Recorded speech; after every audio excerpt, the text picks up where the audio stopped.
It's my birthday. Oh!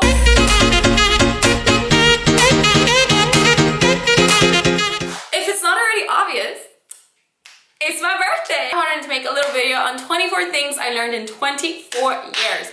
Wow, I'm 24 and after this year, I'm gonna officially stop counting. And I was thinking of making these really lighthearted and funny, but they all ended up being kind of serious. These are pretty life-changing lessons. They're pretty big, at least for me. So yeah, let's just dive right in. I would like to start off with a lesson on how to not burn yourself when using your hair curler, but obviously, I haven't learned that yet. The first lesson is something I learned pretty recently. Being busy is not the same as being productive. If you're filling up your day with meaningless activities that you do not enjoy and that do not add any value to your life, you are wasting your time. People parade being busy around like it's some kind of trophy, but it doesn't always equal success. In reality, the quality of the things you do is so much more important than the quantity. Sometimes it is not a good idea to paint your bedroom wall neon yellow.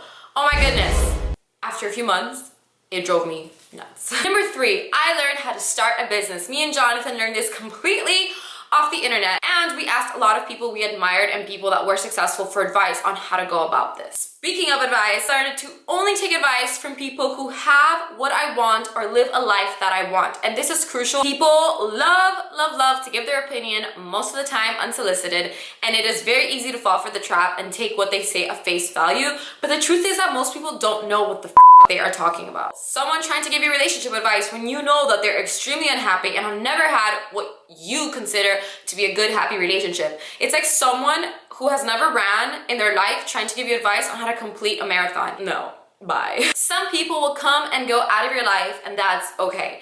90% of people you meet are not going to be there in 20 years. A lot of friendships and relationships end, and it's for good reasons. Don't get hung up over it. There's no point in watering a dead flower. Success is a lonely place. You will realize that the vibe with a lot of people around you becomes very, very different. People will always root for you when you are the underdog because a slight part of them doesn't believe that you can truly make it. I don't think most people do this maliciously or with bad intentions. They just do this kind of to protect their own ego. Seeing someone close to you or someone you know actually achieve success makes you realize that it's not impossible. Someone you know has done it. It's actually attainable, and that holds you or holds that person accountable for their decisions, and they feel kind of more responsible for where they are in life, and that's a pretty intimidating feeling. And instead of feeling like motivated or empowered or inspired, a lot of people start feeling sorry for themselves. Oh, it's not fair. They start making excuses. Oh, this person has something that, you know, I don't, like they have this opportunity. At the end of the day, it's a load of Number 7, I learned how to cook and how to actually enjoy it. This has completely improved my relationship with food. It's made me more respectful and curious about what goes into my body, and it's allowed me to try so many new things, and it's a creative outlet for me that I actually get to eat, which is freaking awesome. My love for cooking actually all started when I took a commercial cooking class in university. Since my major was hospitality, I was required to do it.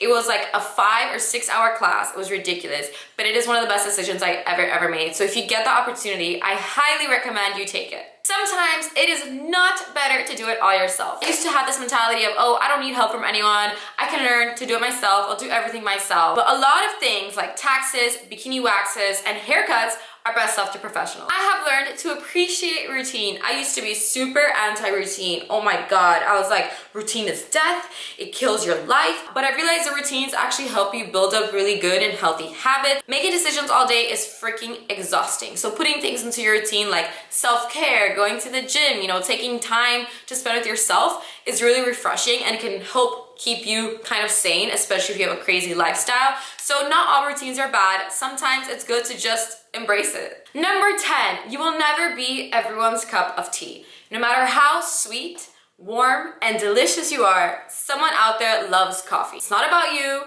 it's not personal, and you are not entitled to being liked by everyone. So just move on. Number 11, one of my best decisions in my whole entire life was to invest in a study abroad experience in college. No matter how much you travel as an adult after college, the experience will never ever be the same as being in a group of students, as being young. It's just never gonna be the same. Nothing will compare to it. So if you're considering it and if you have the opportunity, take the leap, save up the money that you need, and just do it. If you are not happy with yourself, changing your relationship, traveling, having more money is not going to make a difference. You follow yourself everywhere. I know this because I have traveled the world and been miserable, and I have been a broke college student and been super ecstatically happy every day.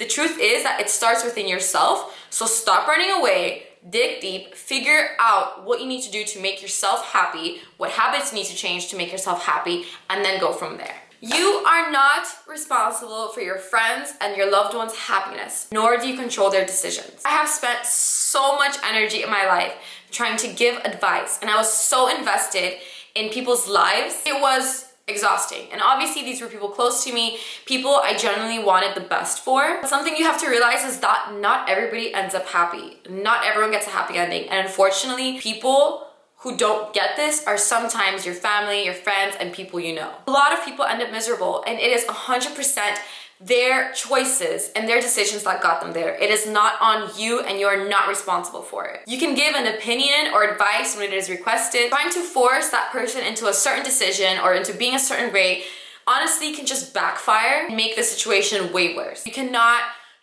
shove your beliefs down someone's throat, especially when they just don't care. So you just have to accept it and focus on having a good time with them. And if you don't have a good time with them, then they really shouldn't be in your life. So life is way too short to not be feeling good. Number 14, and this is kind of a big one. Do not choose a career based on passion. Choose it based on lifestyle and opportunity. For years, I ignored YouTube because YouTube wasn't my passion. It wasn't my dream. This is what I want to do. My dream was to be an event designer, to work in the hospitality field and work on these huge weddings and events.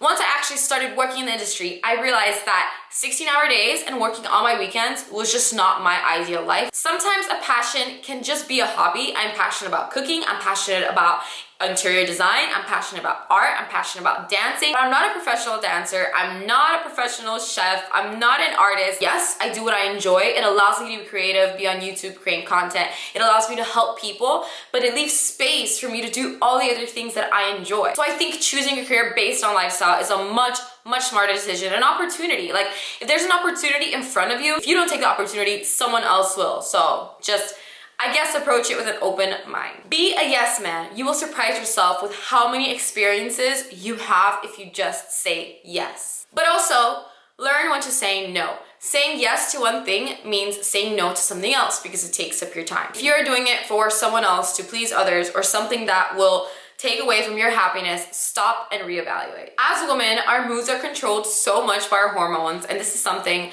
I still forget sometimes that I have to really remember. Sometimes when I'm feeling crazy, I just wait a day, I sleep on it, and then I feel so much better. Misery loves company. Most people who are assholes are this way because they're extremely unhappy with themselves. It is hard work to lift yourself up, so instead they try to bring others down. The best thing you can do is distance yourself from the situation and just feel sorry for them and feel glad that you are not as miserable as they are. There's a difference between standing up for yourself and just looking for drama. Not every situation needs your input or response. You do not owe it to anyone, and certainly not to yourself. Let your skin breathe. I used to wear so much makeup, like back in high school, in the beginning of college.